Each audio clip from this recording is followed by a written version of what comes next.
C'est parti. Hello Angélique, je te remercie d'être là ce matin pour qu'on parle de l'actualité cuisante et brûlante de que fait notre cerveau pendant le confinement. Est-ce qu'il pète un câble? Est-ce qu'il fait une omelette? Est-ce qu'il s'autodétruit?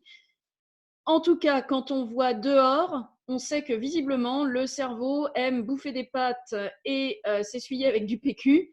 Mais à part ça, il serait quand même intéressant de savoir qu'est-ce qui se passe dans les têtes et comment fonctionne un cerveau quand on a un événement traumatique comme ça, un événement imprévu, une pandémie, qu'est-ce qui se passe. Mais avant ça, je te propose de te présenter et surtout de nous expliquer un peu comment fonctionne cerveau, émotion, parce qu'en ce moment, on entend des énormes conneries du style l'émotion vient du cœur et des tripes. Alors non, ça n'est pas vrai. Ou le mental et le cortex préfrontal. Alors non, non plus. Donc je te propose de revenir un peu là-dessus avant de creuser dans la véritable matière qui va nous intéresser ce matin. Je te laisse la parole. Merci Audrey. Alors, qui suis-je? Angélique Gimenez. Je suis un ancien ingénieur en traitement des eaux. Donc, les bactéries, la biologie, les virus, c'était déjà mon dada à une époque. Donc, le boulot de l'époque, c'était produire de l'eau potable et dépolluer l'eau usée. Tu vois, donc j'étais déjà bien au fait de la biologie.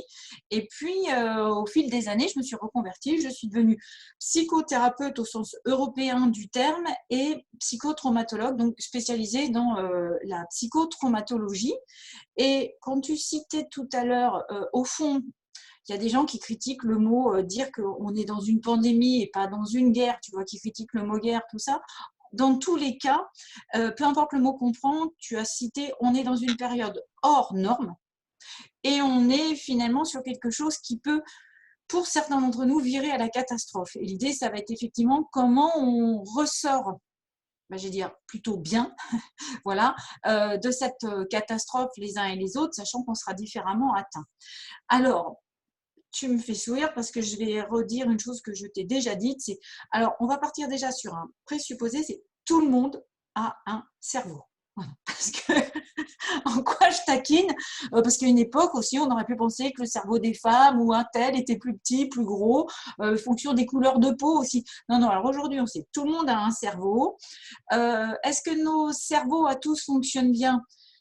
En tout cas, suffisamment bien en général pour qu'on puisse fonctionner au quotidien. Après, de temps en temps, comme tu disais tout à l'heure, on a un bug, on pète un câble. Est-ce qu'il y a des réparateurs du cerveau? Une façon de réparer, en tout cas, souvent, c'est de se poser et puis de réfléchir un petit peu sur soi et de se dire, attends là, qu'est-ce que je viens de dire? Qu'est-ce que je fais? Dans quel état je suis et vers quoi je vais? Voilà. Donc, on va revenir sur le fait que le confinement, ça peut être une super période aussi pour se dire, tiens, et si je réfléchissais et que je mettais un peu aussi mon cerveau à jour? On va ranger tous les placards, on pourrait peut-être ranger aussi les étagères du cerveau, tu vois, à cette occasion-là. Alors, on va faire simplifier, et comme on disait toutes les deux, tu pourras mettre aussi des petites planches, tout ça. Les gens peuvent trouver des vidéos sur le cerveau, des dessins. C'est assez compliqué de représenter le cerveau, mais on va tâcher de faire simple. Donc, tout le monde sait à peu près à quoi ça ressemble un cerveau, et on va dire que globalement, on a 3 étages, tous, avec des fonctionnements sur ces étages bien spécifiques. Il y a le cerveau, tu parlais du préfrontal tout à l'heure, donc préfrontal qui est là, devant, avec notre front, et tout ce niveau qu'on appelle haut de cortex qui, normalement, nous distingue des animaux.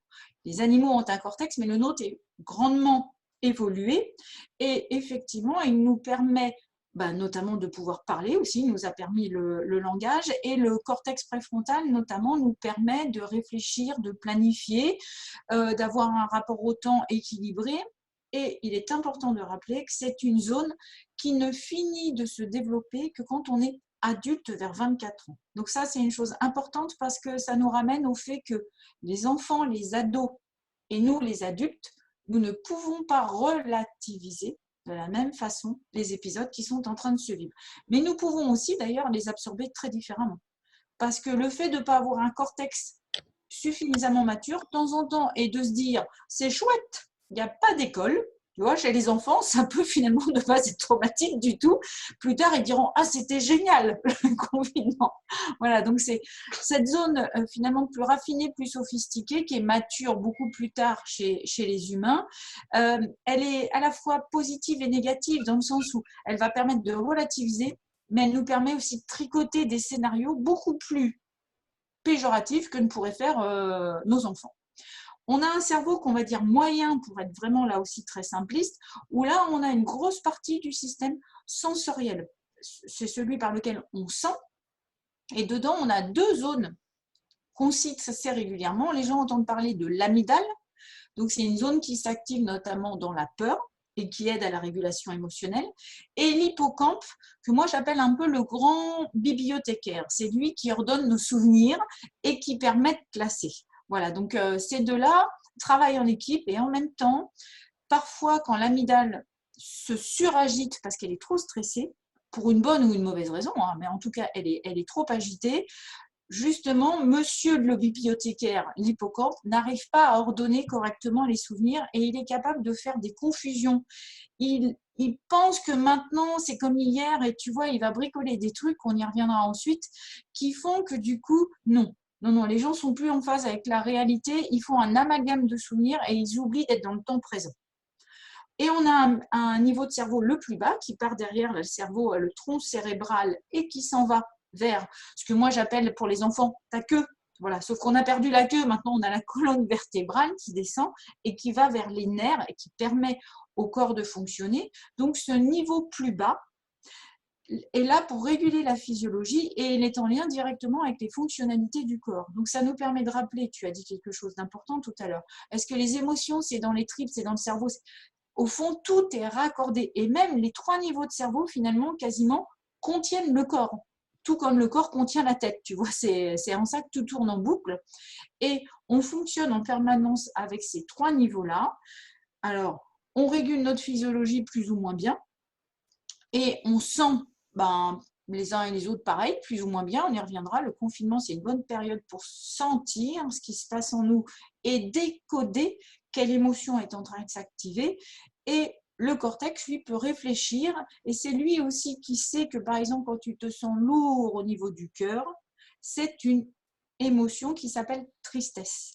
Donc l'émotion, elle se sent à la fois dans le corps et elle se comprend par la tête. Et ensuite, on peut agir en fonction de si on est triste, on a besoin de quoi? D'être réconforté. Voilà, donc tu vois, ces trois niveaux fonctionnent en permanence ensemble. Et nous avons tous trois niveaux, et nous sommes normalement tous capables de fonctionner bien comme ça. Encore une fois, les parents doivent aider les enfants et les ados à apprendre à suffisamment bien réguler tous ces aspects, parce que le niveau cortical se développe plus tard. Voilà. Alors, en cette période de confinement, le cerveau, il va comment? Ça dépend des humains. Écoute, objectivement, on va commencer déjà par, je crois, dire quelque chose d'excessivement important. Une partie des humains va finalement sortir grandi de ce confinement, et il y a des gens, on disait tout à l'heure, toutes les deux, dans notre petit aparté, qui cavalent à longueur de journée, qui sont tout le temps stressés, qui ont peur de ne pas être à l'heure pour récupérer leurs gosses, qui vont rater un avion, que sais-je encore, tu vois, ils sont tout le temps dans la hâte, et finalement, ils ont presque une peur en permanence, peur de rater quelque chose. Là, l'obligation d'être confiné et de reprendre du temps peut vraiment être une période très positive, où au fond, si leur cerveau frôlait le burn-out et leur corps l'épuisement, ça va être un moment où ils vont pouvoir restaurer des ressources et penser plus tranquillement. Est-ce qu'ils vont culpabiliser? Madame la culpabilité, pas forcément. Parce que comme on est tous logés à la même enseigne, on fait tous du mieux qu'on peut, et ça, tu sais, quand on fait de la psychotraumatologie et qu'on réfléchit aussi sur qu'est-ce qui va se passer au niveau cérébral, au niveau physiologique, est-ce qu'une catastrophe va forcément créer des dommages? Non, il y a même des catastrophes finalement qui offrent du positif, parce que pour certains, ça va être un autre temps et les gens vont pouvoir avoir un autre rythme et finalement aller mieux et sortir grandis de ça. Alors après, effectivement, on va avoir des gens pour qui être confinés, c'est juste insupportable. Parce que justement, ils adoraient courir dehors. Tu as des gens, ils bossaient, ils étaient paysagistes, ils étaient tout le temps dehors, ils se retrouvent dans un petit appart, donc ça peut être très anxiogène. Et puis, il y a une autre catégorie de gens, de toute façon, moi je dis, ils étaient déjà confinés dans leur tête. Il y a des gens qui avaient déjà beaucoup de peur, plus ou moins réalistes, qui avaient des TOC, des troubles anxieux, qui avaient une anxiété permanente, et puis qui étaient tout le temps dans la hâte pour éviter de sentir qu'ils n'allaient pas très bien, déjà, qu'ils étaient pleins de stress, Et cette période-là où ils vont devoir se poser et ralentir, effectivement, c'est comme si un peu tout ouvrait la boîte de Pandore. Et cette fois-ci, ils sont en face de leur truc. Ils vont devoir apprendre à le gérer. Pour cela, du coup, l'amygdale, cette zone qui s'active beaucoup, on va dire alerte, alerte, alerte, alerte. Alors, alerte, parce qu'on est en confinement et qu'ils vont être malades. Pour une partie, oui. Et pour beaucoup, alerte, alerte, alerte, je ne peux plus bouger, je n'ai pas le droit de manger comme je veux, je n'ai pas le droit de ci, je ne peux pas faire ci, je ne peux pas faire ça. Mais en vérité, ils ne sont pas forcément en alerte par rapport au vrai sujet, tu sais, de l'actualité du jour. Donc pour cela, l'amygdale va beaucoup, beaucoup s'agiter et ça va être le type de personne qu'on va vraiment inviter déjà à beaucoup respirer, se poser. Et puis surtout, on y reviendra après toutes les deux, apprendre à se dire, écoute, de toute façon, je n'ai pas de choix. Maintenant, on y est. Maintenant, il est temps de sentir et de mieux comprendre ce qui se passe en toi. Donc, il va falloir faire un boulot pour pouvoir aller mieux. On va faire une dernière catégorie, toi et moi, parce qu'on en a parlé. Je pense que c'est absolument important que les gens ne pensent pas qu'on les a oubliés. Les gens qui vont peut-être perdre un proche, les soignants qui perdent des gens, qui sont dans la hâte tout le temps. Ceux-là, au fond, effectivement, ils vont vivre aussi beaucoup de stress. Leur cerveau, il va être, pour certains, effectivement, activé en permanence, soit dans la préoccupation de l'autre, soit dans la préoccupation autour d'une perte de quelque chose de critique. Et effectivement, ces gens-là vont avoir temporairement, le cerveau ne va pas être serein. Ils ne vont pas dormir toutes les nuits correctement. Et du coup, ça fait partie des gens qu'il va falloir soutenir. Et effectivement, si on est là pour eux, même en parlant à distance, ça va les aider aussi à traverser cette étape.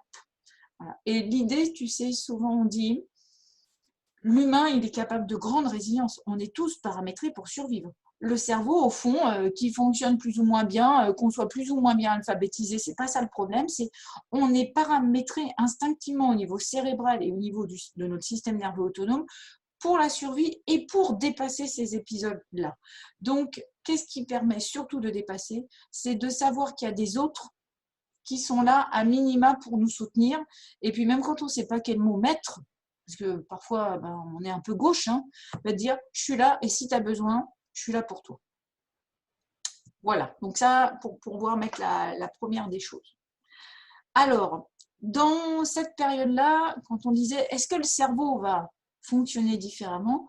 Oui, pour certains, effectivement, il va être très préoccupé, très, très suractivé et l'amygdale, c'est un petit peu comme le voyant qui dit alerte, alerte, alerte. C'est pas facile de passer une journée avec un truc qui fait ça dans ta tête toute la journée, faut être très, très clair.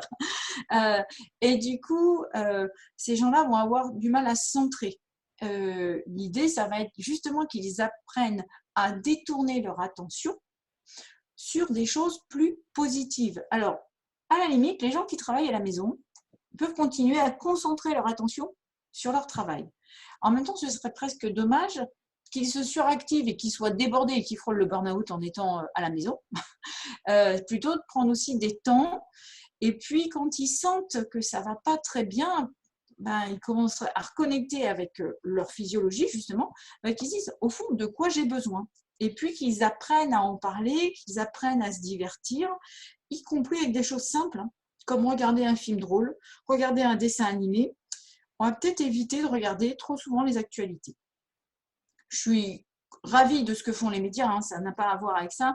Par contre, effectivement, les gens qui sont déjà stressés par nature, le côté tourner en boucle tout le temps sur les mêmes sujets, ça va être assez préjudiciable pour eux. Donc l'idée, c'est plutôt qu'ils réapprennent aussi à connecter avec des choses simples comme le dessin, les jeux de cartes, et qu'ils apprennent à se réapaiser.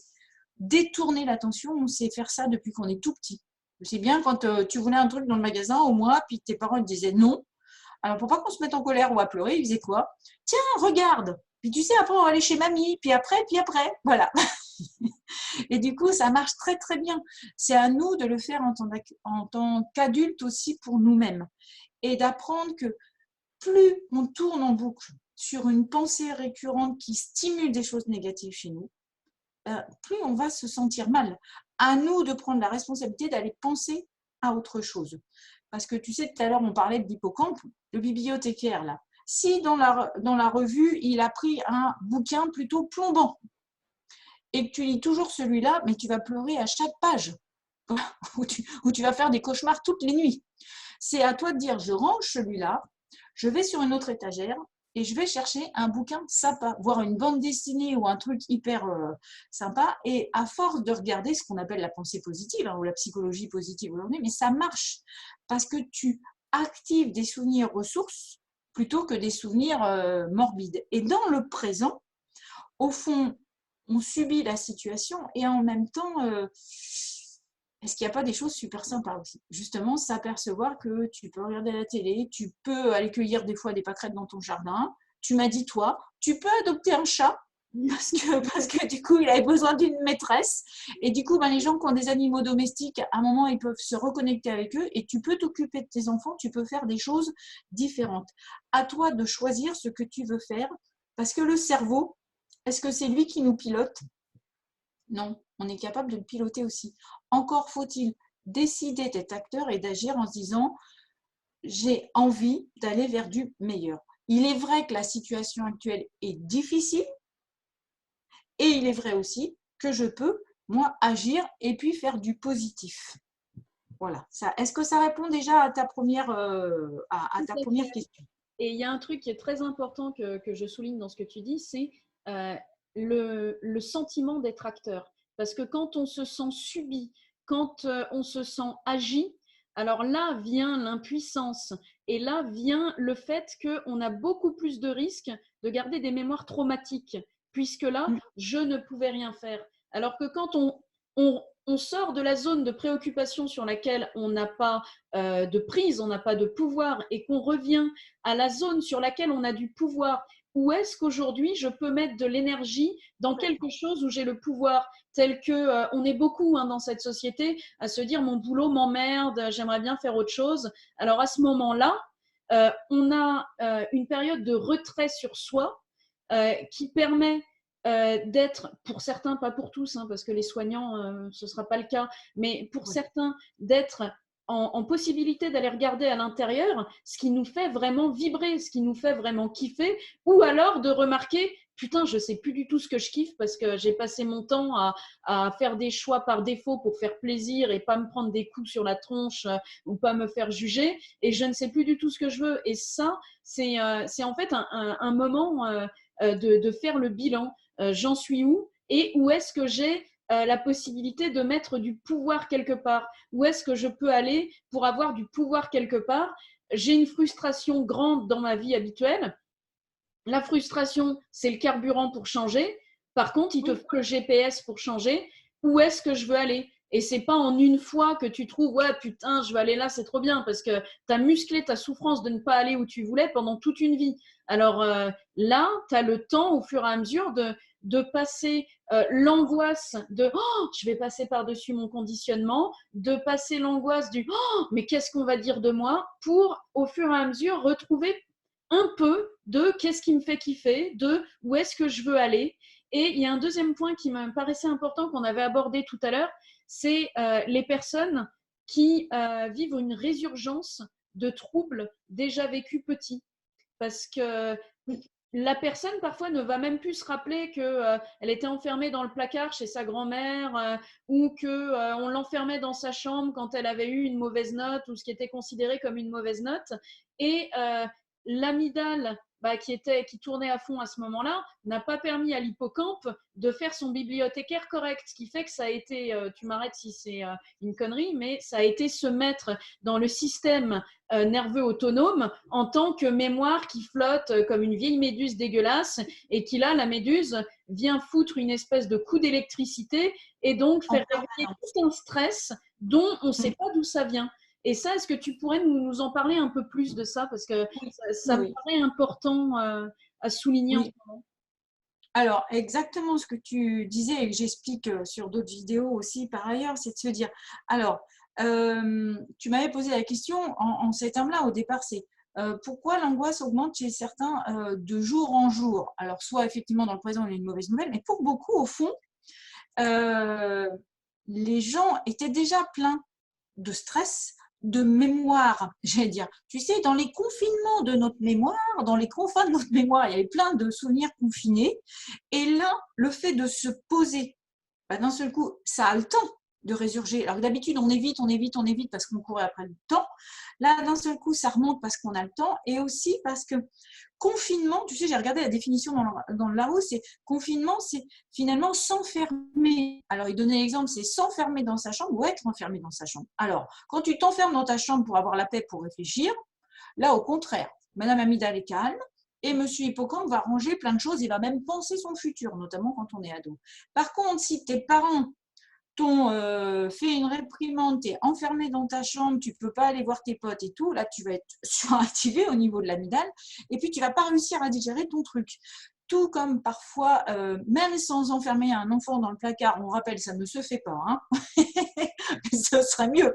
Mais les enfants, quand on les a disputés, moi la première, je suis maman, ou quand on disputait, puis tu es comme ça, figé, le confinement, ça rappelle ça. Ça réactive chez beaucoup des moments où ils se sont trouvés figés. Ou figés au moment où il fallait que petit, tu aies une prise de sang, tu ne voulais pas, et tes parents, pour ton bien, ont aidé à t'immobiliser.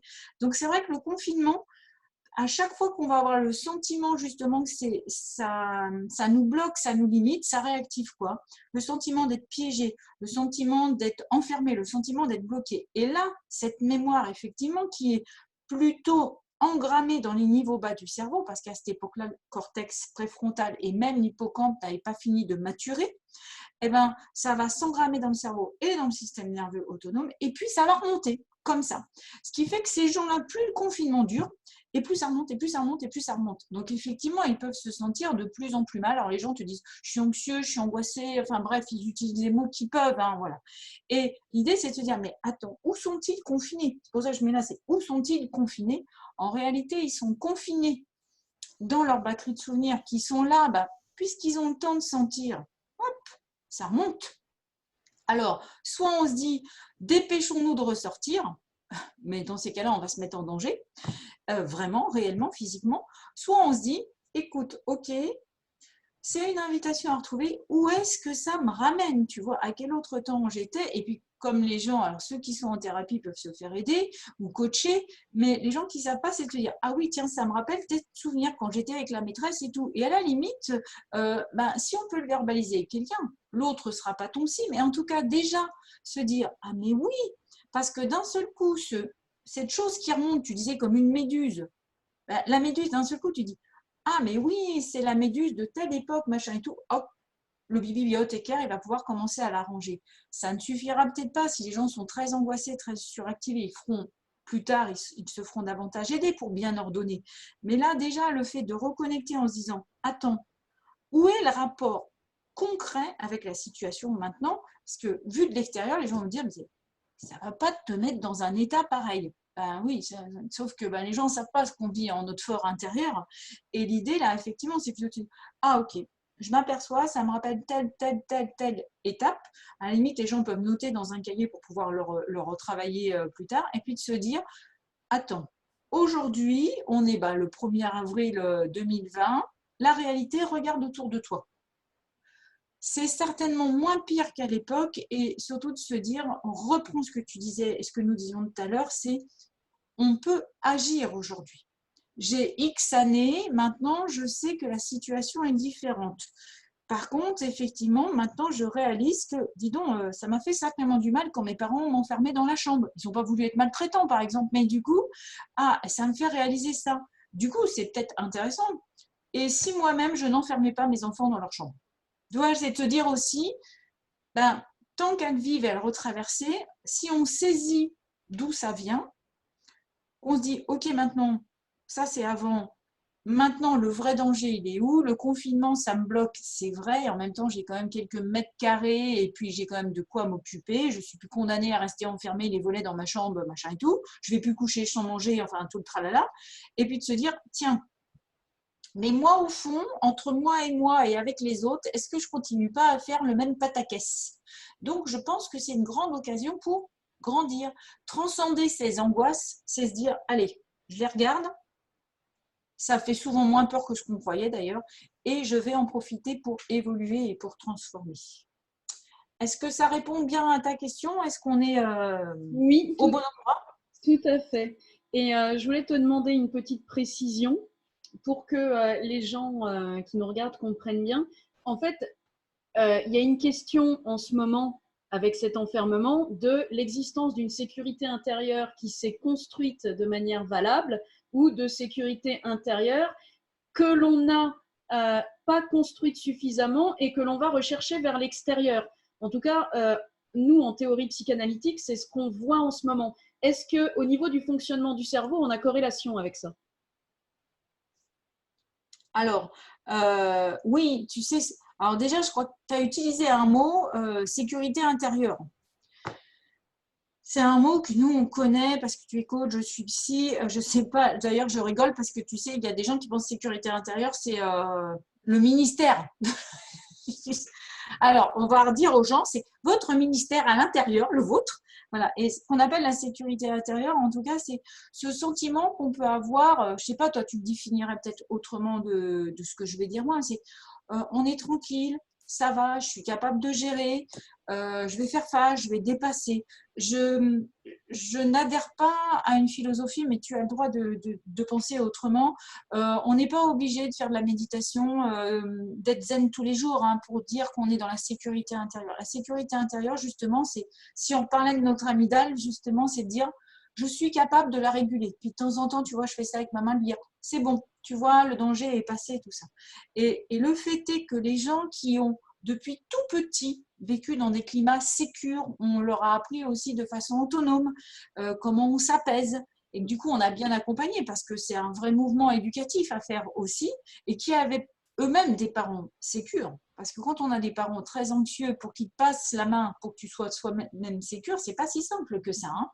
Et du coup, ils ont réussi à se sentir sécures et globalement, ils ont cette sécurité intérieure. Donc, là, la traversée du confinement va quand même être plus facile pour ces gens-là. Les gens qui étaient pleins d'insécurité déjà, et puis du coup qui étaient hypersensibles, la même remarque, quelqu'un qui a développé de la sécurité intérieure petit et celui qui n'en a pas va donner un résultat totalement différent. Et sur le confinement, c'est pareil. C'est finalement, à l'heure actuelle, il y a des gens dont la sécurité intérieure s'effondre alors qu'elle n'était déjà pas très forte, pas très solide, alors même que la réalité du confinement, c'est normalement, on leur permet une sécurité intérieure meilleure puisqu'on les empêche d'aller face à un ennemi, tu vois, qui n'est pas très palpable, et du coup, normalement, on les protège. Et on vient à ce mot-là, c'est que normalement, quand on utilise aussi notre mot, la sécurité intérieure, c'est ce sentiment qu'on est capable de se protéger soi-même. Et du coup, effectivement, dans le confinement, implicitement, c'est un peu comme si les gouvernements nous avaient dit vous n'êtes pas capable de vous protéger vous-même, on va vous adjoindre à faire telle ou telle chose. C'est parce qu'on ne pouvait pas le voir, ce virus, donc on ne savait pas comment se protéger. Donc on fait une protection collective. Après, on va la redévelopper tous, en se lavant bien les mains, tu vois, en prenant des mesures. Et du coup, cette protection, c'est une forme de sécurité extérieure pour les autres, mais un peu intérieure pour nous. Et l'idée, là aussi, dans le confinement, c'est de se dire, mais comment je peux apprendre à me protéger et à développer effectivement le sentiment que je suis capable de faire face au quotidien, calmement, et surtout pas, ça nous amène à un point extrêmement crucial, beaucoup de gens confondent le fait de sécurité intérieure et contrôler. Le contrôle, crac, crac, crac, tu vois, comme ça. Non, le contrôle, c'est tout l'inverse de la sécurité intérieure. La sécurité intérieure, justement, c'est quand je suis adaptable. C'est OK, je sais que je ne contrôle pas grand-chose. D'ailleurs, en ce moment, je crois qu'on s'en aperçoit.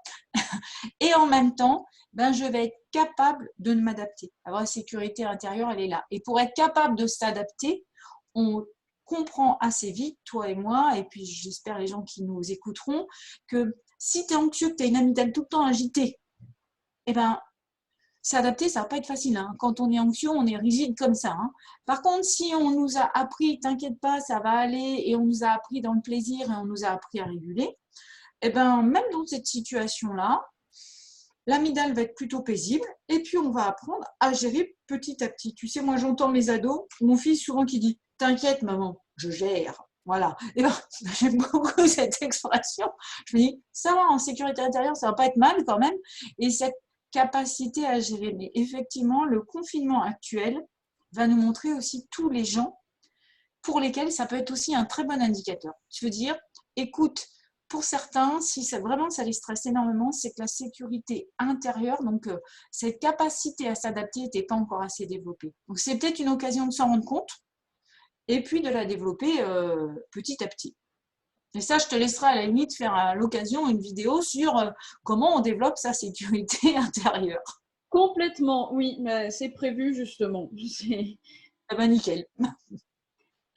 Alors, pour la suite, je voulais te demander, pourquoi donc, nous qui avons quand même un cerveau super performant avec un cortex super développé par rapport aux animaux, pourquoi, dans des moments de trouble et des moments de stress, notre cortex préfrontal fait donc le gros feignant et ne vient pas faire son travail immédiat de relativisation. Alors, il vient s'y mettre après si on le décide, mais il faut qu'on le décide. Qu'est-ce qui fait qu'on a besoin de le démarrer? Oui, oui, oui. Alors, tu sais, dans ces 3 niveaux de cerveau, il y a le primitif, celui du milieu, celui du haut. On a vu, celui du haut se développe plus tard. Donc, à la fois, on disait tout à l'heure, il est formidable parce qu'il va permettre de relativiser, mais comme tu dis, en temps de démarrage, il est un peu long. Parce que d'abord, on est tous saisis. C'est très primitif, c'est quand même ce qu'on appelle le cerveau reptilien et un système nerveux autonome, on ne peut pas trop développer ici, mais qui est un système secondaire qui prend les commandes de l'humain pour nous sauver la vie et du coup qui nous met en alerte face au danger. C'est vrai quand il y a un danger, alors même en plus, là, il est invisible. Je me demande si on n'est pas tous, tu sais, c'est comme quand on croyait que sous notre lit, il y avait un loup. Alors après, on a compris qu'il n'allait pas nous manger, parce qu'en vérité, il n'y avait pas de loup. Mais tu vois, c'est ces trucs, ces peurs un peu impalpables, quoi. Donc, ça nous réactive justement ces sentiments déjà de peur, plus ou moins ancrés depuis la nuit des temps, tu vois, des peurs un peu impalpables. Et seulement après, d'un seul coup, on se dit, mais bien sûr, j'ai un cortex qui va pouvoir m'aider, tu vois, ça donne un deux temps. Finalement, il est un peu plus long à la réaction, parce qu'instinctivement, l'idée, c'est les niveaux de cerveau les plus bas et le système nerveux autonome sont là pour nous sauver la vie. Donc, des fois, on va se mettre à courir. Parce que si on te dit, attention, il y a un éléphant qui te charge, tu te mets à courir, puis après, tu te retournes et dis, oh non, c'est le 1er avril, c'était une blague. Tu vois, il nous faut un deux temps. Il nous faut un deux temps. Tant mieux, parce que par certains côtés, on dit, ça nous sauve la vie aussi parfois. Là, effectivement, du coup, maintenant, la plupart d'entre nous, on est capable de réfléchir, de prendre du recul et de se dire, bon, ok, c'est mieux ainsi, est-ce que le danger il est si grand, comment on peut s'y prendre? Donc, on réfléchit, on planifie, on revoit avec du recul les choses et puis on peut aller vers le futur en présageant et en se réadaptant. Rappelons une chose, c'est que les enfants et les ados n'ont pas encore un cortex préfrontal mature. Sur certains aspects, au fond, ça les protège aussi parce qu'ils ne tricotent pas, comme disait ma grand-mère, du chapeau. Tu vois, ils ne se font pas des films comme nous, on est capable de faire avec des angoisses pour le lendemain et des trucs terribles. Par contre, s'ils sentent que leur entourage adulte est crispé, ils vont sentir l'ambiance et du coup, au lieu de trouver ça vachement sympa parce qu'au fond, ils ne vont pas à l'école, ça peut être un peu laborieux. C'est donc à nous, ce qu'on transpire, tu sais, comme niveau de calme, de sécurité intérieure, de sérénité, et le fait de pouvoir leur expliquer, ça c'est très important. Pour les ados, c'est encore un peu différent parce que nos jeunes ados, puis les un peu vieux ados, là, qui ont une vingtaine d'années, eux, ils ont besoin des potes. Tu vois, on se dit toujours avec ils sont toujours sur les réseaux, mais ils ont aussi besoin, ils sont en train de s'en apercevoir, des potes, d'être connectés physiquement aussi. Et eux, finalement, ils sentent et ils comprennent plus que les enfants, ils ne sont pas tout à fait adultes, et eux aussi, ils ont besoin qu'on les régule, et normalement, ils se régulent en groupe. En ce moment, ils ne peuvent pas le faire, hein, donc c'est assez difficile pour eux. Donc, en tout cas, dans cette période-là, déjà, on n'a pas tous préfrontal, tu vois, du même niveau, puisqu'on n'a pas tous évolué de la même façon. Et puis, quand on est adulte, on met plus ou moins de temps aussi, parce que, mine de rien, si on a vécu des choses très insécurisantes, beaucoup d'anxiété, voire des choses un peu dommageables, des traumatismes quand on était petit, tous les niveaux de cortex qu'on a devant, hein, finalement le préfrontal, le singulaire, l'orbitofrontal, bref, on ne va pas mettre trop de gros mots, mais tout ce système-là qui permet aussi de réguler les émotions et nos comportements, il est moins raffiné, moins sophistiqué, moins entraîné et réactif. Tu vois, c'est les gens dont on dit qu'ils sont un peu impulsifs ou compulsifs, ben, du coup, chez eux, c'est moins huilé. Donc, il est évident que sur cette période-là, Il y a des gens qui vont relativiser relativement vite. Tu sais, les soignants, alors déjà pour partie, ils doivent aussi relativiser, c'est-à-dire se dissocier, prendre de la distance, mais à la limite, si depuis toujours, ils ont vécu, les épidémiologistes, tout ça, ils vont relativiser très vite puisque c'est quelque chose de connu et donc de reconnu. Pour d'autres, il nous faudra un peu à deux temps. On va peut-être être d'autant plus long que ce n'était pas du tout notre domaine. Peut-être que les gens qui ont fait des sciences, ils seront capables de se calmer plus rapidement que quelqu'un qui a fait de la géographie plutôt que quelqu'un qui a fait des maths. Encore une fois, voilà, peu importe. Ce n'est pas une question de niveau intellectuel, mais c'est est-ce qu'on connaissait déjà ce milieu? Et puis, imaginons bien qu'il y a des gens, finalement, c'est le toit qui leur tombe sur la tête. Ils sont abasourdis. Ils n'avaient jamais entendu parler d'un virus. Ils ne savaient pas qu'une pandémie, ça pouvait encore exister, parce que je crois qu'on a tous cru aussi que les guerres, ça commençait à disparaître, les pandémies aussi. On se prend une grosse tuile sur la tête. Effectivement, pour certains, on va mettre en quelques temps à relativiser. Et puis, vraiment, je te remercie de la question pour rappeler quelque chose de fondamental. Ne demandons pas à nos enfants et à nos ados de relativiser comme des adultes, ils n'en sont pas encore capables.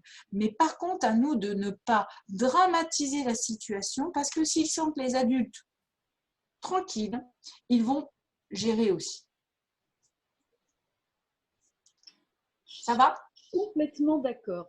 On y a déjà un peu touché, mais en parlant de on va se changer les idées, on peut commencer à penser à qu'est-ce qu'on kiffe vraiment dans notre life et à gravir les échelons pour se dire oh, je veux vivre ça. Mais est-ce que tu as d'autres tips, d'autres conseils, d'autres hacks pour aider au mieux une amygdale surgonflée, ting, ting, ting, ting, ting, ting, à s'apaiser pour revenir en tranquillité alors que pourtant la sécurité extérieure n'est pas revenue? Oui, oui. Ben, justement, alors déjà, c'est respirer, ça a l'air bête comme chou, tu sais, mais effectivement, les gens qui sont suractivés au niveau amygdalien, souvent, disent qu'ils ont des angoisses, respirent mal. Alors, il y a des petits exercices sur Internet avec une petite bille à suivre, plein de petits logiciels comme ça. C'est apprendre à respirer à nouveau de façon plus ample. Et ça, c'est un truc à faire en famille. Ça peut être rigolo. D'ailleurs, à la fin, si ça finit sur un fou rire, c'est top. Le rire, donc chanter. Tu sais, ça a l'air bateau comme truc, mais chanter, ça permet l'oxygénation. Et puis en plus, si on met des chansons sympas, ça aussi, l'amygdale, elle est sensible aussi à la musique. Donc vraiment sur des choses simples. Un truc tout bête, jouer à la balle. Tu vois, si on se lançait la balle toutes les deux, c'est un peu comme une danse, c'est un jeu très primitif, mais comme ça amène à travailler l'équilibre, le mouvement et à se focaliser sur la balle, tu verras, ça calme énormément l'amygdale. Alors, c'est pour ça que des fois, les gens me disent c'est aussi simple que ça. Oui, encore faut-il se mettre en œuvre. Regardez, alors, quand il y a un beau soleil, comme c'est le cas en tout cas aujourd'hui chez nous ici, c'est ouvrir la fenêtre, respirer un grand coup et regarder par la fenêtre et regarder si possible en hauteur et chercher tous les petits détails que tu n'as jamais vus jusque-là. Parce que le fait de regarder à l'extérieur, ça fait descendre la tension et l'hyperactivation intérieure. Donc, on a plein de petits... Mais vraiment, on est sur de l'exercice hyper primitif. C'est pas la peine de se lancer dans des choses difficiles. Je pourrais te dire, bah oui, j'ai un super truc, aller faire 1 heure de natation à la piscine municipale. Alors attends, parce qu'en ce moment, ça ne va pas marcher, tu vois, trop compliqué. Donc, c'est important de trouver des petites choses simples. Faire un puzzle aussi. Tu vois, c'est hyper bateau aussi ce truc-là, faire un puzzle parce que tu vas concentrer ton attention, tu vas te détendre, faire un dessin, les mandalas. Ça, là aussi, on est sur quelque chose de très primitif.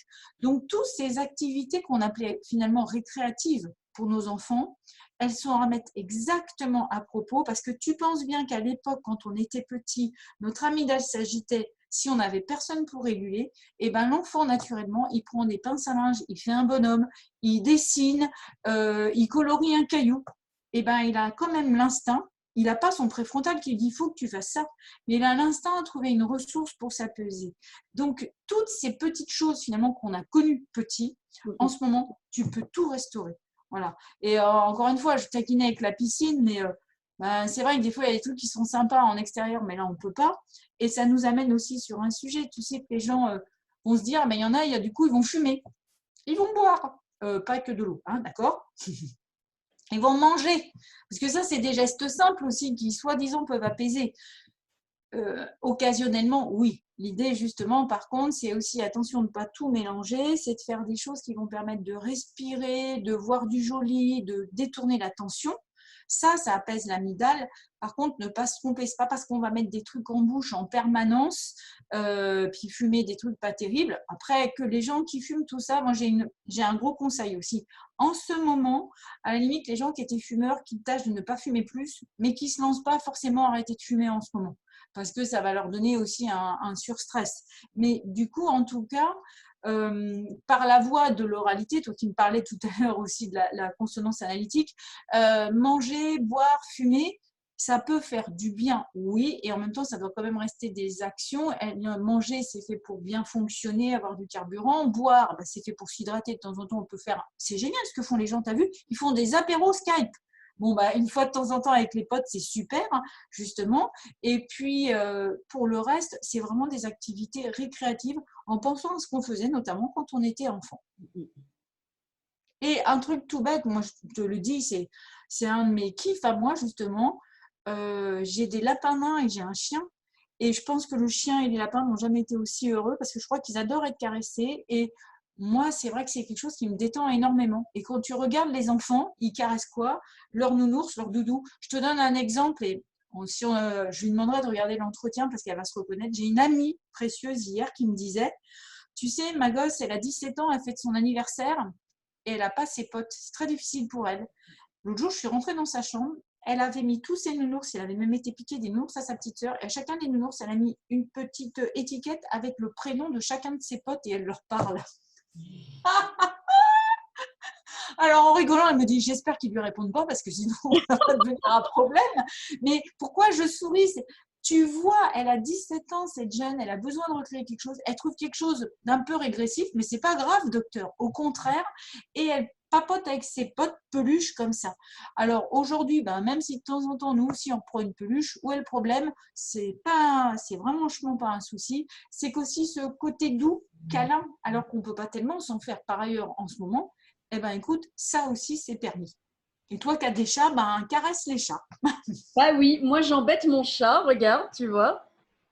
Mademoiselle Ah, est ici et je très vais bien. vous raconter un truc. Les chats ne vous transmettent pas les maladies, les chiens non plus. C'est pas le moment de faire le Les abandonner. connasse à abandonner ces animaux. Déjà, en Voilà, temps normal, c'est proscrit. En ce moment, les refuges sont fermés. Donc, voilà. si vous voulez vous faire passer pour des criminels après, et voilà, ok. Mais sinon, on garde ces animaux, on leur fait des câlins. Les chats, ça fait des gros ronrons. Les chiens, ça fait autre chose, mais je ne sais pas parce que je préfère les chats. Gardez vos petites bestioles. Ils sont heureux d'être C'est avec ça. vous et vous, ça fait monter le taux d'ocytocine. Donc, c'est plutôt positif. En fait, c'est gagnant-gagnant. Exact. Et, Voilà. Donc, tu vois, on est sur des choses très, très de base. et, Cherchons du très simple. et quand tu disais respirer, je sais que tu utilises cette appli-là aussi. Il y a Respirelax Plus, des Oui, termes qui est très, très bien. d'Albert. Et vous la trouvez, je crois, sur Oh, tout. ça se télécharge sur les téléphones. C'est Ouais, super. voilà, c'est ça. Ouais. Et on peut en tout cas donner une petite indication, c'est super important Audrey, c'est que l'application peut se caler sur plein de choses et souvent quand on entend parler de cohérence cardiaque ou d'autres techniques, il propose de faire un 5-5. Un 5 inspire, 5 expire. Pour les gens qui sont très très stressés et qui savent qu'ils ont déjà une respiration très courte, il vaut mieux partir avec un 3-3 parce que le 5-5, ça va être une respiration très ample et pour le coup, celle qui permet d'être vraiment détendu, mais l'idée, pareil, c'est d'y monter pas à pas. Donc, on peut commencer par un 3-3, l'idée étant toujours de caler 3-3, 4-4 ou 5-5. Il est excessivement important de ne pas passer, je le redis, à 6-6. Interdit 6-6. Il n'y a que les plongeurs et certaines personnes qui le font, c'est presque un état de méditation. Mais là, en ce moment, il y a des gens, ils tomberaient dans les pommes chez eux parce qu'ils seraient trop shootés. Hein. Donc, ce n'est pas du tout l'objectif. Et faire un 3-3, 4-4, 5-5, monter comme ça. Et finalement, cette petite bille, elle a une petite consonance hypnotique. Ça peut détendre aussi. Et le faire très occasionnellement, même plusieurs fois par jour, 1 minute, c'est plutôt sympa. Et à redire aussi, attention, le 5-5 pour l'adulte, à la fin, ça peut amener une détente. on ne paramètre pas un 5-5 pour les enfants ou les ados, parce qu'eux ont la respiration un peu plus courte, donc un 3-3 suffit et ça peut se faire en s'entraînant. Voilà. C'est l'occasion de remettre des petites choses dans l'ordre. Voilà, et comme tu le disais, on n'est pas obligé de méditer si on n'aime pas ça. Moi, j'aime bien, donc je fais, mais les Voilà. gens que ça énerve et qui ont envie d'éclater des gueules à la fin, en fait, ne le Voilà. faites pas. En ce moment, Voilà. vous pourrez juste éclater votre mur, ça ne sert à rien, personne ne pourra venir le réparer. Tu sais, moi, je n'aime pas trop, c'est pas mon truc. Par contre, ben, du coup, j'ai repris le dessin. J'ai ressorti des mandalas, des dessins, parce que j'ai vu ma fille le faire l'autre soir. Et puis, de temps en temps, justement, je me suis remis, j'ai racheté des pastels et des crayons de couleur, parce que je préfère au feutre. Et je me suis aperçue, au fond, c'est peut-être une forme de méditation aussi, hein, quand on colorie tranquillement comme ça. Sauf que dans mon cas, j'ai besoin de ce support. Sinon, c'est plus difficile pour moi. Donc, c'est plutôt bien aussi qu'on invite les gens. C'est qu'ils fassent aussi ce qui est bon pour eux, parce qu'en ce moment, trop de gens disent il faut faire ci, il faut faire ça. Il n'y a pas de ressources universelles. Par contre, effectivement, faire ce qui fait plaisir et qui fait du bien à chacun d'entre nous. Et c'est pas le moment de commencer le Miracle Morning. Ça n'est pas la peine. C'est comme arrêter de fumer, on évite en ce moment. En ce moment, on s'apporte la douceur pour faire face à ce qu'on vit là, pour qu'on évite justement d'enquister ça dans notre système nerveux autonome comme un trauma parce que notre amygdale, notre hippocampe n'aura pas pu gérer ça en bibliothécaire parce que l'amygdale aura pété un câble. Et justement, je fais une transition sur la question suivante. Est-ce que cette situation-là peut être vécue comme assez traumatique pour rester imprégné dans le système nerveux autonome comme une mémoire qui reste traînée? Oui, j'allais dire comme un autre épisode, tu vois, qui ne serait du coup pas digéré et qui serait vécu comme une catastrophe. Encore une fois, l'idée, c'est de dire comment nous le vivons. Et le meilleur moyen, justement, que ça ne reste pas enquisté ou que ça ne vienne pas finalement, c'est venu réactiver quelque chose et ça réactive des choses qui étaient, tu vois, déjà partiellement en train de s'installer et là, qui pour le coup se sont définitivement enquistées. L'idée, c'est de pouvoir le traverser en étant centré sur allez, cette fois-ci, c'est différent, c'est une situation d'exception, c'est de ne pas faire une généralisation. Qu'est-ce que j'en apprends, qu'est-ce que j'en tire de bon? Et surtout, fondamental, on va le redire à nouveau, c'est être dans l'action, donc acteur et pas simplement subir. Acteur, y compris en choisissant à quelle heure tu vas petit déjeuner le matin, voilà, en faisant des choses que tu décides toi-même. C'est pas parce que tu es confiné que tu es obligé de petit déjeuner à telle heure, voilà, c'est que tu gardes aussi les commandes de ta vie à l'intérieur de cet espace de confinement. Et puis se dire, au fond, c'est un temps particulier, qu'est-ce que j'en fais de nouveau et apprendre des choses, ça évite apprendre et puis du coup grandir et faire des projets. Et du coup, au lieu d'être, j'allais dire, un traumatisme négatif, ça va être un peu bizarre ce que je vais dire, mais des fois, moi je dis, on peut être sur un trauma, j'appelle ça un trauma positif, c'est-à-dire quelque chose où il y a un avant, un après, c'est la définition un peu du traumatisme, mais cette fois-ci, c'est nous qui allons en faire quelque chose de bon, donc finalement, je ne sais pas si on peut se traumatiser positivement, mais ça serait ça l'idée, c'est d'en faire une croissance, tu vois, pour aller vers quelque chose de positif. Tant qu'avoir traversé ça, autant en faire quelque chose de bon. Et si les gens ont cette philosophie et qu'ils ne sont pas seuls, qu'ils peuvent échanger à distance ou tu vois, entre amis localement ou en famille, et ben du coup, on est bon. La traversée sera une traversée atypique, ça sera un point de mémoire pour tous particulier, et en même temps, ça ne sera pas pour autant un épisode traumatique. Eh ben, merci beaucoup pour ces précisions. Je pense que la vidéo sur les TCA, on la fera plus tard parce que ça permettra de faire un truc qui soit vraiment focus là-dessus. Comme ça évite le risque que les gens n'aient pas fini de regarder. Alors, est-ce que tu aurais quelque chose à rajouter pour le mot de la fin d'Angélique? Une chose vraiment importante, c'est j'ai conscience qu'il y a des gens qui vont vivre des choses aussi difficiles. On disait tout à l'heure, il va y avoir certainement des décès peut-être de proches, des pertes de travail. Il va y avoir pas mal de choses qui peuvent être des traversées difficiles. L'idée, c'est en ce moment, en tout cas, tant qu'à être contraint et confiné, justement, reprenez des forces, remplissez-vous de bonnes choses, d'énergie, dormez, reposez-vous, faites-vous plaisir. Parce que si vous équilibrez ce que moi j'appelle la balance des ressources entre ce qui plombe et ce qui va soutenir, eh ben, vous traverserez mieux ces épisodes difficiles. Et puis parce qu'il y aura un après. Et dans cet après, il s'agit d'être bien ressourcé parce qu'on va avoir du boulot à construire des choses et à faire face, notamment s'il y a eu des décès, s'il y a des pertes, tout ça, il va falloir reconstruire. Donc, si on est complètement épuisé du confinement parce qu'on l'a mal traversé, l'après sera difficile aussi. Donc, en ce moment, il y a une vraie invitation, c'est prenez soin de vous, mais pas simplement en vous lavant les mains pour question de coronavirus. Rechargez vos batteries, refaites le plein de petites choses qui vous font plaisir pour être bien gonflé justement, mais pas l'amygdale, amygdale dégonflée et soit bien chargé de positif pour faire avec ce qui va suivre derrière. Et puis souhaiter à chacun, par ton intermédiaire, que la suite soit la meilleure possible. Voilà. Je te remercie beaucoup pour cet échange super enrichissant que je posterai bientôt. Et donc, je dis à tout le monde bonjour ou bonsoir selon à quel moment cette vidéo sera reçue. Et puis, comme on vous l'a dit tout à l'heure, à très bientôt pour une nouvelle vidéo sur les TCA, puisque Angélique est aussi spécialisée dans le traitement des troubles du comportement alimentaire. Et c'est très intéressant d'en parler en ce moment, dans cette période où ils peuvent aussi augmenter ou tout simplement diminuer également, parce que ça arrive aussi. Donc, à bientôt!